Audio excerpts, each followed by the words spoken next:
nanti terjadi penyerbukan itu di sini dan di sini. Paham ya anak-anak? Paham, Bu.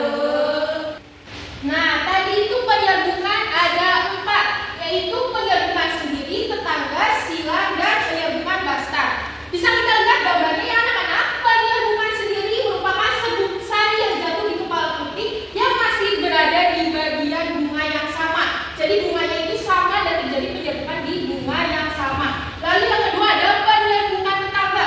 Penyerbukan tetangga merupakan serbuk sari yang jatuh di kepala putih pada bunga lain tetapi masih satu tumbuhan. Jadi di sini ada bunganya 2 dan masih sama. Lalu yang ketiga itu ada penyerbukan silang. Penyerbukan silang merupakan serbuk sari yang jatuh di kepala putih pada bunga yang lain tetapi masih satu jenis. Jadi di sini ada bunga tapi berbeda jenis. Nah, disebut namanya penyerbukan silang. Lalu yang terakhir ada penyerbukan bastard. Penyerbukan bastard merupakan serbuk sari yang jatuh di kepala putih pada bunga yang berasal dari tumbuhan yang berbeda varietas. Bisa kita lihat gambarnya, gambar bunganya berbeda ya anak-anak. Jadi ada 2 bunga yang berbeda terjadi penyerbukan bastard.